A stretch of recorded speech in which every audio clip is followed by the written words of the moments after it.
దేవుని నామములందరికీ వందనాలు తెలియజేస్తున్నాను. ఈరోజు మనం ఒక ముఖ్యమైన విషయం గురించి మాట్లాడుకుందాం.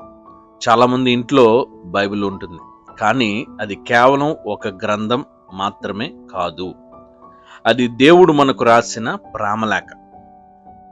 ముఖ్యమైన ఉద్దేశం ఏంటంటే, ప్రతిరోజు బైబిల్ చదవడం వల్ల మన జీవితంలో ఎలాంటి మార్పులు వస్తాయో మనం కొన్ని పాయింట్స్ ద్వారా తెలుసుకుందాం. ఒకటి, మానసిక ప్రశాంతత మరియు భయం నుండి విడుదల. వాక్యం, దిగులు పడకము, నేను నీకు తోడై ఉన్నానని యెషయా గ్రంథము 41:10 సెలవిస్తుంది. నేటి కాలంలో అందరికీ టెన్షన్, ఒత్తిడి ఎక్కువ. బైబిల్ చదువుతున్నప్పుడు దేవుని మాటలు మన మనసుకు ప్రశాంతతనిస్తాయి. రేపటిని గురించి భయం పోయి ఒక తెలియని ధైర్యం మనకు వాక్యం ద్వారా కలుగుతుంది. సరైన నిర్ణయాలు తీసుకునే జ్ఞానం కూడా వాక్యం మనకు తెలియజేస్తుంది. నీ వాక్యము నా పాదములకు దీపమును, నా త్రోవకు వెలుగై ఉన్నదని కీర్తనకారుడు కీర్తనలు 119 105 జీవితంలో ఏ దారిలో వెళ్ళాలో తెలియనప్పుడు బైబిల్ మనకు వెలుగుగా దారి చూపిస్తుంది.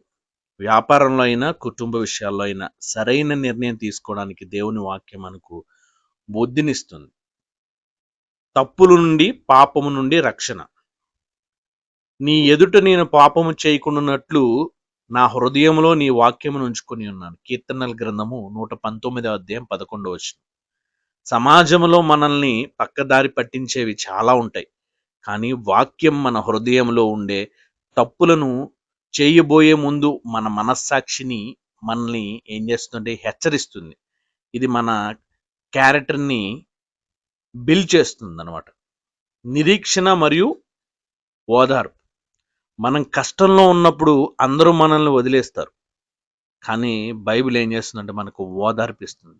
నేను నిన్ను ఏమాత్రము విడువను, నిన్ను ఎడబాయను అన్న మాట చదివినప్పుడు కలిగే ఆనందం వేరు. ఇది మన బ్రతుకులనే మారుస్తుంది. దేవుని స్వరాన్ని వినడం. చాలామంది దేవుడు నాతో మాట్లాడాలి అనుకుంటారు. మనం ప్రార్థన చేసినప్పుడు దేవునికి మన మాటలు చెబుతాం, కానీ దేవుడు మనతో మాట్లాడేది మాత్రం బైబిల్ ద్వారానే. ప్రతిరోజు వాక్యం చదివితే దేవుడు ఆ రోజు మనకి ఏం చెప్తున్నాడో స్పష్టంగా అర్థమవుతుంది. కాబట్టి బైబిల్ చదవాలి.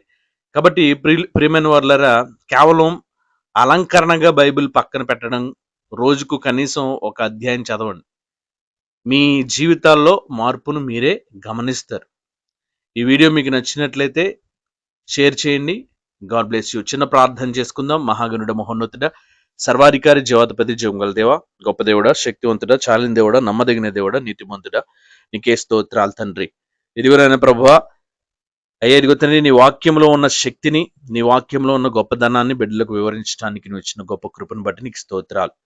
ఈ వాక్యము వింటున్నా అయ్యా ఇదిగో తండ్రి, ప్రతి బిడ్డలో ప్రభువా నీ మార్పును వారికి దయచేయమని ప్రార్థన చేస్తున్నాను. నీ వాక్యంలో ఉన్న శక్తి, నీ వాక్యంలో ఉన్న బలము, నీ వాక్యంలో ఉన్న అయ్యా ఇదిగో తండ్రి కృప వారి మీద కుమ్మరించమని ప్రార్థన చేస్తున్నాను. అయ్యా ఇదిగో తండ్రి, ఈ మాటలు వింటున్న ప్రతి బిడ్డని ప్రభువా తన జీవితంలో ప్రభువా ఉన్నతమైన స్థానానికి ప్రభువా ఇదిగో తండ్రి తీసుకువెళ్ళమని ప్రార్థన చేస్తూ, సమాధానకరమైన నీ కృప, కనికరము, కాపుదల, నీ మెండైన దేవుని ఆశీర్వాదం వారి మీద కుమ్మరించమని యేసు నామములో ప్రార్థించి వేడుకొంచున్నాం తండ్రి.